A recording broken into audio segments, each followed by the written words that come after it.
All right, good to have you with us here on the Tuesday edition of the South African Morning. I'm Gareth Edwards. To the courts now, where the suspect in the new Somerset Hospital shooting is expected to be appearing in court this morning. The former SAPS member was a patient at the hospital. Let's remind you what happened to the best of our understanding. He allegedly grabbed a police officer's firearm and shot him dead. He then also shot two patients who died on the scene. Ayesha Ismail watching that for us.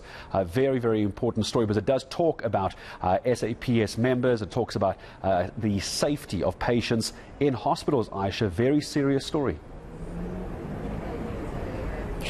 Well, Gareth, just to recap as to what happened on Saturday evening, you will recall that the reports that came out was that the police officer that was shot in the head after he was disarmed by a patient who had been discharged that very day. Now, the police officer who was stationed at the Sea Point police station was guarding a suspect at the hospital.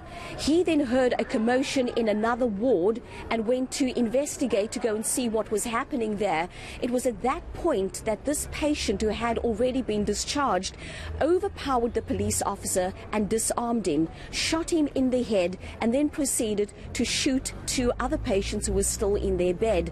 So today what's going to happen is that the ex-police officer, as we know now, a 39-year-old ex-police officer from Hopefield, is expected to appear here in the Cape Town Magistrates Court. It will, of course, be his first appearance, so we're expecting it to be very short, and he will be charged with murder. Now, what's very interesting is that the ex-police officer was transported from Hopefield to the new Somerset Hospital, and he was being treated at that hospital for a gunshot wound. Now, the transportation of this ex-police officer and how he sustained the gunshot wound is also now under investigation, and police are also, there's an internal investigation also now questioning why this ex-police officer was not escorted under police guard to the new Somerset Hospital.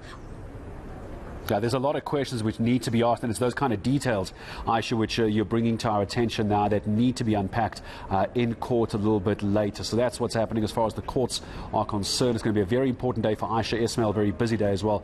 We'll go back to her again a little bit later. Ayesha